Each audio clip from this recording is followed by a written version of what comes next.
I've buried two men, a horse I loved more than either of them, and one letter I never had the spine to send.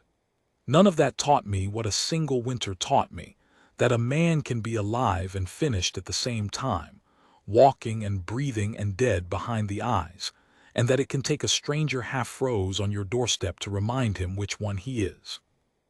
I'm not going to tell you this is a love story.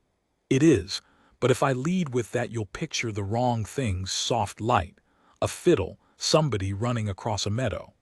There wasn't any of that. There was blood on the threshold and a man who hadn't spoken his wife's name in 9 years, and a woman who arrived owing us nothing and asking for less. I wrote most of it down the way it happened, in the little ledger I keep, because I didn't trust myself to remember it true once the warm feeling set in and started sanding off the hard parts. So this is the hard parts mostly. The cold and the lying and the one night I thought we'd all freeze for a decision that wasn't even mine to make. That's the first thing I wrote later. When my hands had quit shaking enough to hold the pencil, the knock came wrong because it did.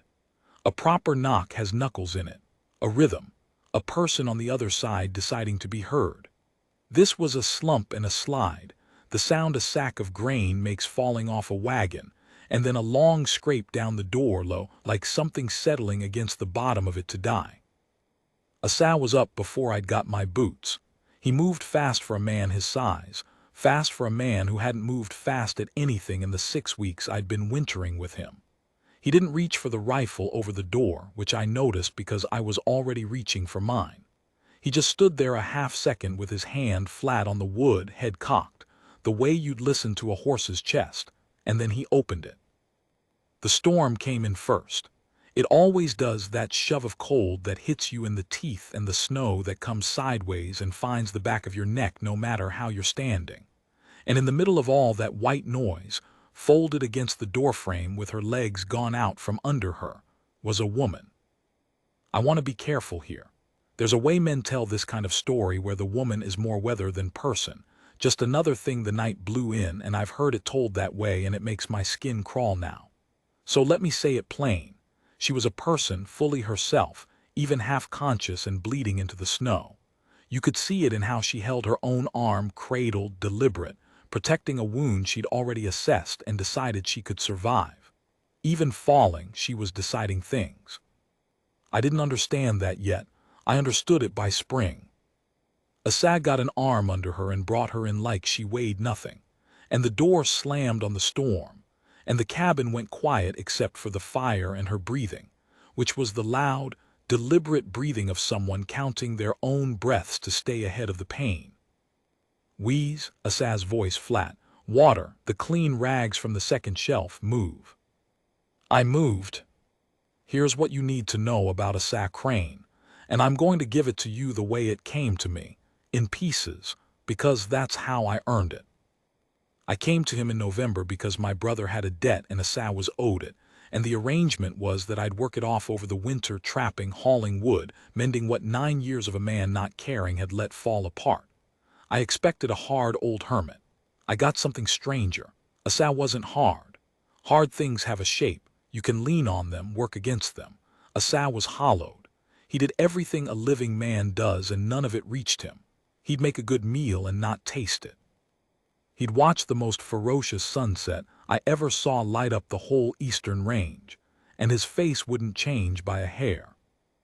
I figured out the wife from objects before anybody said a word. A woman's shawl folded on a shelf where no woman lived, the wool gone stiff. 2 coffee cups set out every morning, one of them washed clean and put away again every night, untouched.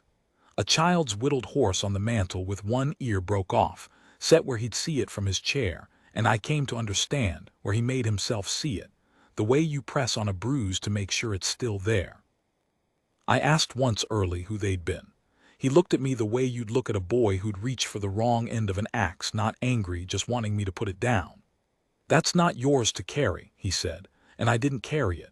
But I started setting the second cup out myself mornings so he wouldn't have to, and one day he caught me at it and something moved behind his eyes, not a smile, nothing so cheap as that. Just a flicker, like a man hearing his own name from a long way off. That was Asad, the night the woman came. A man who'd been holding a vigil so long he'd forgotten it was for anyone. She fevered for 2 days. The wound was a clean furrow along the meat of her left arm, a bullet's graze, and the bleeding stopped easy enough. It was the cold that nearly took her, and the exhaustion under the cold, the kind that comes from running for longer than a body should run. While she slept, Asa worked over her with a focus I hadn't seen in him, grinding something from his medicine pouch, easing water past her lips a spoon at a time through the night. And I want to tell you he did it gentle, but gentle's not the word. He did it attentive. Every twitch of her face he read. When she shivered, he had the blanket adjusted before I'd registered the cold. He'd lost the habit of keeping anyone alive, and it came back to him all at once, like a language. On the second night she woke. I was the one watching. Asa had finally gone to lie down the first time in 2 days.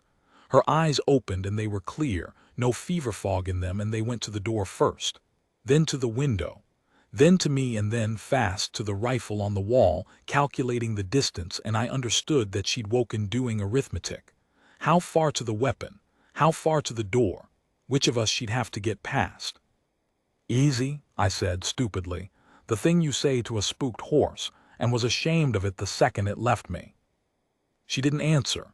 She sat up against the pane. I saw her decide to do it before she did it, saw her gather the cost and pay it without a sound, and put her back to the wall so she could see the whole room. A person who'd learned hard never to have her back to a door. And then she just looked at me, waiting, the way you wait out an animal you haven't decided about. I did the only true thing I could think of. I got up slow, took the rifle down off the wall, and set it on the floor in the far corner, away from both of us. Then I sat back down and put my hands where she could see them. Something in her shoulders came down a 1/4 inch. Not trust, I want to be exact, not trust. The first faint willingness to consider it. That's where Usa found us at dawn, the two of us awake, the rifle in the corner, neither one of us having said a word in 3 hours. He took it in, all of it, and I watched him understand what I'd done with the gun, and he gave me one short nod that I have kept in the ledger of things ever since. She told us her name on the 4th day. By then she'd eaten, walked the room twice, found the privy and the woodpile, and made her own assessment of the place. She'd watched Usa long enough to clock that he was the dangerous one and the broken one both, which most people never figure is the same man. And on the 4th morning, when Usa set the second cup down, the clean one, the dead one, and pushed it across the table toward her without a word, like he'd been doing it for years, she wrapped both hands around it and told us her name. She said it slow and twice, watching to see if we'd try. I tried. I wrote it the way it sounded, Taja, knowing even as I scratched it down that the page couldn't hold the right shape of it, that I was keeping a sketch of a thing and not the thing. She heard me say it back wrong, and she didn't laugh and she didn't correct me either. She just accepted that this was the version of her name that would live in this cabin. And I've thought since that there's a kind of grace in that I didn't deserve and didn't recognize at the time. She was Apache. Chiricahua, I'd learn, though she didn't owe me her history and gave it the way you give a stranger directions, only as much as gets the job done. Her band had been hit. The cavalry, or men riding under cover of being cavalry, which in that country and that year was a distinction without much difference. She'd been separated in the running. The graze on her arm was 3 days old when she reached us, which meant she'd come a distance I didn't want to do the arithmetic on, alone in the cold, with a hole in her. And she was looking for her people. That was the whole of her. Everything else, the rest, the food, the wary thawing, was just her getting strong enough to go on looking. I tell you this so you understand. She did not arrive at that cabin to mend a broken mountain man. She didn't arrive to be anybody's anything. She arrived as a complete person on a hard errand, and what happened between her and Usa happened the way real things happen, sideways, slow, and against both their better judgment. The trouble announced itself on the 6th day, as a smudge of smoke I almost didn't see. I'd gone up to run the high trapline, and from the ridge I had the long view down our valley and the next one over, and in the next one over there was a thread of wood smoke that hadn't been there the week before. A camp. Several men's worth of camp, by the size of it. I came down faster than was safe and told Ussa, and I watched the two of them go still in the same instant, Ussa and Taja both, two people who'd learned the same lesson in different schools. That smoke where there shouldn't be smoke means men, and men in this country in this winter weren't looking for company. Posse, Ussa said. He didn't ask. He knew the country, knew who'd be moving in it and why. There'd been a bounty notice nailed up at the trading post in the fall. I'd seen it, hadn't thought a thing of it, for Apache, any Apache, dead acceptable, and a sum on it that would turn ordinary men into the kind that ride out in January. Taja understood the word posse and understood the rest from our faces. She stood, and I saw her doing it again, the arithmetic, the door, the distance, and I knew what she decided before she said it. I go, she said. Her English was sparse and exact. Tonight they look for me, not you. You can't run, I said. Your arm, you'll freeze, you'll. I run before. She said it without drama, which made it worse. I run before. As though running half-dead through a winter night was simply a thing she did, a thing that had been done to her enough times to become ordinary. And then Ussa said the thing that broke the whole winter open. He'd been quiet, standing by the mantel where the little broke-eared horse sat. He had it in his hand. I hadn't seen him pick it up. And he said, not to her, almost not to anyone. My wife was small, smaller than you. The men who came didn't care who she was either. The cabin went so quiet, I could hear the fire eat the wood. It was the first time in 6 weeks I'd heard him say wife.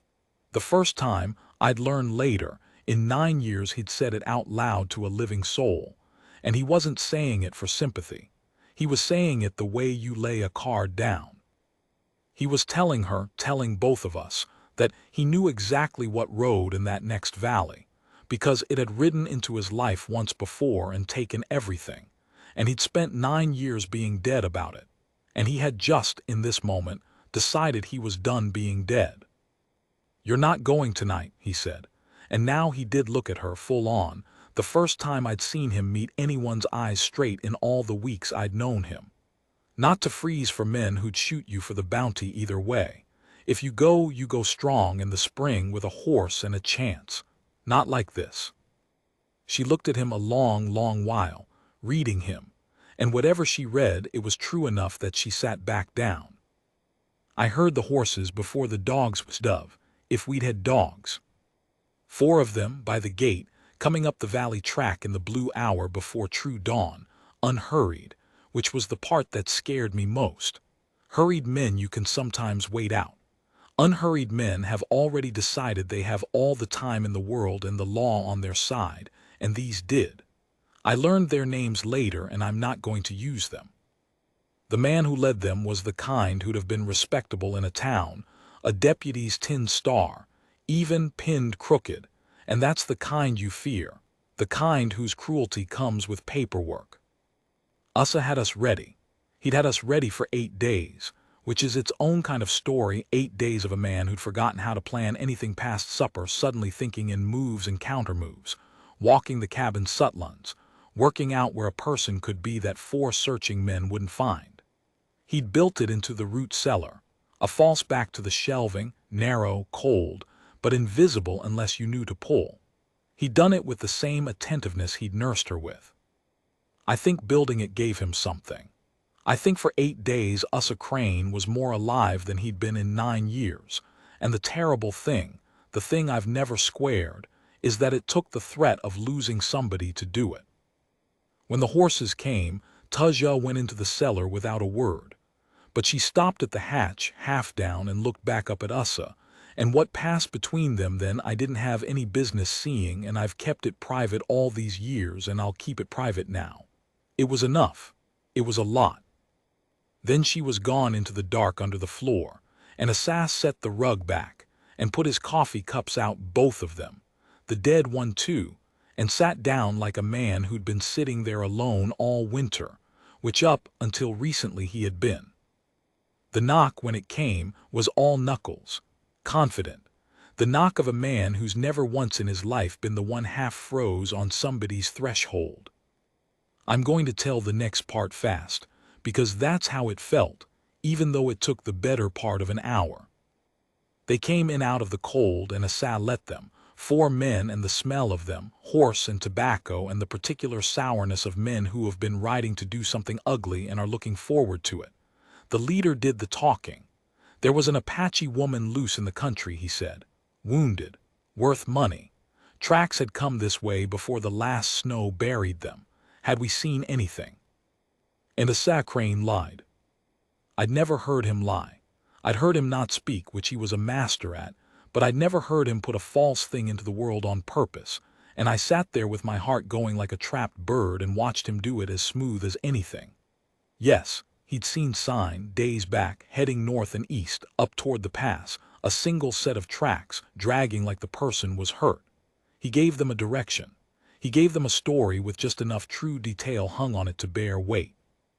He sent 4 armed men chasing a ghost up a frozen pass in the wrong direction, and he did it without his voice changing once, and I understood that grief had taught him to lie the way it teaches everyone, by making him spend years saying I'm fine to people, the longest lie there is. It almost worked. It would have worked except one of them, younger, eager, the kind who wants to prove something, got up to warm his hands at the fire while the leader talked, and his eye fell on the table and on the 2 coffee cups, and on the 3rd cup that I hadn't cleared. 3 cups. 2 men in the cabin. He didn't even say it like an accusation. He said it like a boy who'd caught something clever. Y'all expecting somebody. And the whole room changed temperature. Here is the morally heavy thing, and I've turned it over for years and I still don't know we did right. I only know what we did. The leader stood. His hand wasn't on his gun yet, but it had remembered where his gun was. He looked at the 3 cups and the 2 of us, and he started slow to put it together. And I watched Asa in that second make the choice that Taji had told him was coming, the one she'd said he didn't yet know how he'd make. He chose to fight 4 men in his own cabin. Not with a gun would have ended us all in that close space. He chose it the way you choose to step in front of a runaway horse, with his body knowing the cost.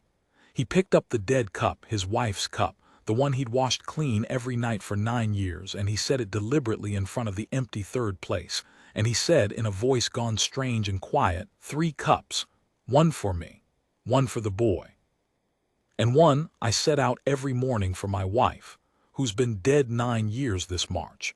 And if you've got something to say about a grieving man's habits, you can say it, and then you can get the hell off my mountain.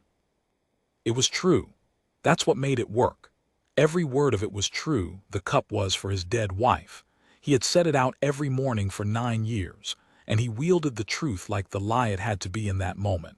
And the leader looked at this big hollow man defending the saddest small ritual a person ever kept, and he believed it, because it was unbearable and real, and not the kind of thing a man invents. The young one had the grace to look ashamed.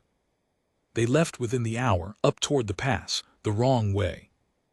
And Asa Crane stood in the doorway watching them go with his wife's cup still in his hand, and when they were small in the distance, he set it back on the shelf, and he didn't wash it that night, and he never set it out again.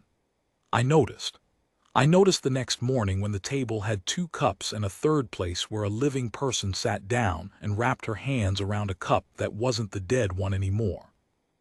I have thought a great deal about whether it was right to send 4 men up a frozen pass that might have killed them. I think one of them, the young one, half knew. I think they didn't die. I hope they came down the far side cold and beaten and went home. But I sent them too by leaving that cup out, by my own carelessness almost getting us killed, and that's a thing I carry, the way Asa carried his. The thaw after that came on like the spring itself, slow, and then all at once. I won't pretend I watched it all. A good deal of it wasn't mine to watch, and I had trap lines to run and wood to split, and I made myself scarce on instinct, the way you do when 2 people start to occupy a room differently than they did the day before. But I caught it in pieces, in the ledger of small things. I caught Asa laughing once, an actual laugh, rusty, like a hinge that hasn't moved in years, at something she said about his coffee, which was honestly terrible, and which she told him so flatly, the first true criticism anyone had offered him in 9 years, and it landed on him like a gift. I caught her teaching him words. Hers. He'd say them back wrong, the way I'd said her name wrong, and she'd make him do it again, patient and exacting, and he did it. This proud, broken man, fumbling through a language for the simple reason that it was hers and he wanted in. I caught them one evening just sitting. That's all. Sitting on either side of the fire, not talking, her mending and him whittling. He'd taken up the knife again, after years of the dead-eared horse being the last thing he'd ever carve, and the quiet between them wasn't his old dead quiet, and it wasn't her old wary quiet. It was the third kind. The kind two people make on purpose. And I caught the thing that told me it was real, the small, ugly, true thing. They fought, not loud. But she had her errand still, her people still out there somewhere in the spring melt, and he had 9 years of fear that had finally found a new thing to be afraid of losing, and those two facts ground against each other. She would not be talked out of going. He would not pretend he wanted her to. They were both too honest for the easy version, where she stays and forgets her people, and they live soft ever after. That version would have been a smaller, falser thing, and neither of them would touch it. So as the snow went off the low country and the passes opened, the question sat in the cabin with us, unspoken at supper and loud at night. She was going to go and find her people, and the only question left was what Asa Crane would do when she did. I thought I knew. I was wrong about that too. She left on a gray morning in late March, and she did not leave alone. And that is not the same as saying it ended happy. Let me back up to the night before, because the night before is where the real decision got made, and it wasn't the one I expected. I'd assumed, God help me, I'd assumed it the way you assume the easy shape of things, that it would go one of two ways. Either she'd stay and trade her people for him, and I'd watch her slowly hollow out the way he had, an exile in a one-room cabin. Or she'd go, and he'd stand in the door the way he'd stood watching the posse, and go back to being dead, only worse now, dead with the memory of having briefly not been. It went neither way, because I'd underestimated both of them, which was a thing I did all winter and have tried to quit doing since.